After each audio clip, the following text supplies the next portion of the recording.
From JBS Studios in Greater New York, this is the JBS News Update with Teisha Bader.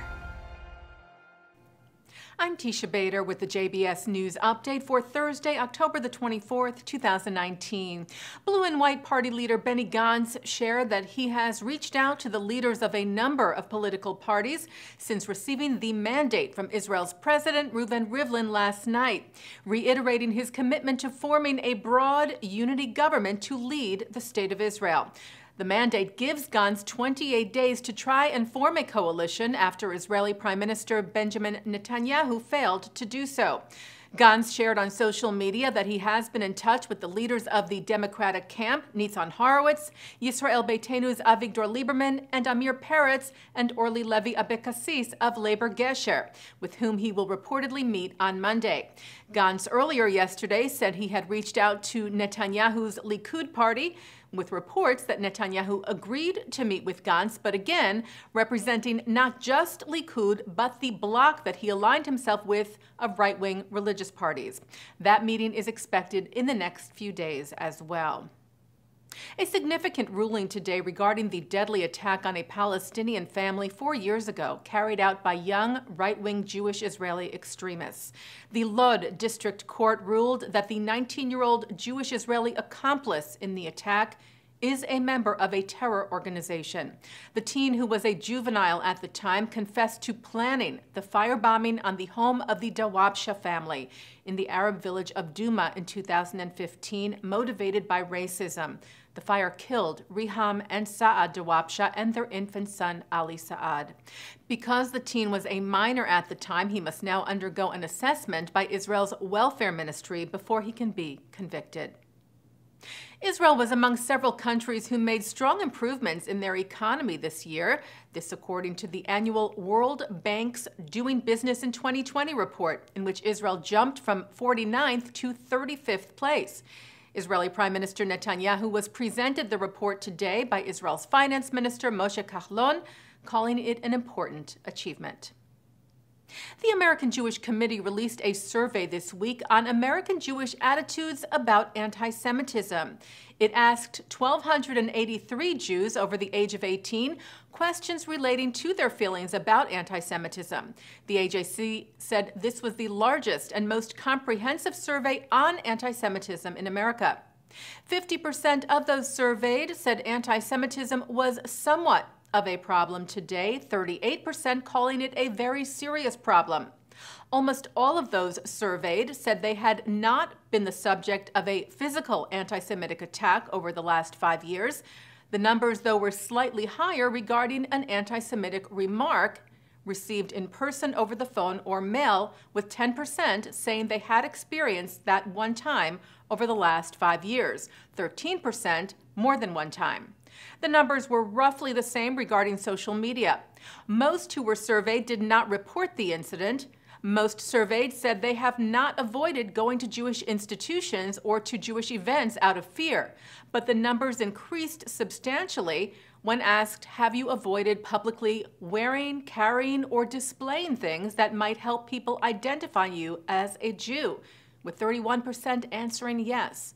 Most of those asked, 82%, said the BDS, Boycott, Divestment, and Sanctions campaign against Israel, was anti-Semitic or had anti-Semitic supporters. And most asked, more than 80%, said they believed the statement, Israel has no right to exist, was anti-Semitic. And 73% of those asked said the statement, American Jews are more loyal to Israel than America, was an anti-Semitic statement as well. More than half of those surveyed, by the way, identified as liberal or leaning liberal, with just over half identifying as Democrats. Despite strong objections from the Jewish community, a public book reading went on as planned this past Sunday in Highland Park, New Jersey, of a seemingly innocent children's book called P is for Palestine, that critics say promotes anti-Semitism and the BDS movement. 4 adults and 3 children reportedly attended the event, all said to be members of the local Jewish community. The book highlights the Palestinian experience going through the alphabet, like the letter I for Intifada, described in the book as rising up for what is right if you are a kid or a grown-up. The first and second intifadas that began in the late 80s and then in the early 2000s were marked by waves of Palestinian violence and terror against Israel. The Iranian-born author of the book, Gul Bargbashi, who teaches at Rutgers, supports BDS and claims that Intifada encompasses a broader and largely nonviolent Palestinian cultural resistance. Some 125 people protested the book reading Sunday outside the library, claiming the book glorifies violence. Argentina's national soccer team will finally play a game in Israel that was canceled last summer because of pressure from the BDS campaign.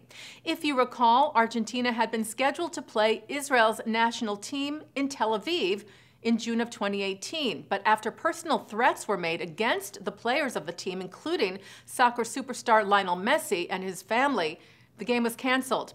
The team is now scheduled to come to Israel and play a friendly match against Uruguay in Tel Aviv on November the 19th. U.S. Supreme Court Justice Ruth Bader Ginsburg is being honored for being a lifelong trailblazer for human rights and gender equality. A $1 million Berggruen Prize for Philosophy and Culture was announced yesterday. Recipients donate the prize money to a nonprofit of their choice. And the World Jewish Congress will honor former U.S. Ambassador to the United Nations, Nikki Haley, with their Theodore Herzl Award, recognizing individuals who work to promote Herzl's ideals for a safer, more tolerant world for the Jewish people. Congress President Ronald Lauder said Haley was a giant in defending Israel on the international stage. The World Jewish Congress will also honor iconic Jewish Broadway and film actor, singer, director Joel Grey with their Teddy Kollek Award for the advancement of Jewish culture. Taking a look now at our programming for tonight on JBS for Thursday, October the 24th. At 7 o'clock, men and women of the IDF are honored. At 7:30, Mark Golub sits down with Yom Kippur war hero Dan Almagor, who tells of the Battle of Tel Saki. Then at 9, we show the film about Tel Saki entitled The Battle Over the Soul. At 10:30, historian and journalist Abraham Rabinovich talks about the Yom Kippur War. And coming up right after this newscast, it's part 2 of the In the News with Times of Israel political analyst Chaviv Rete-Gur, who discusses Benny Gantz's attempts to create a unity government and offers an Israeli perspective on President Trump's decision to withdraw U.S. troops from Syria. And that's the JBS News Update for Thursday, October the 24th, 2019. I'm Teisha Bader.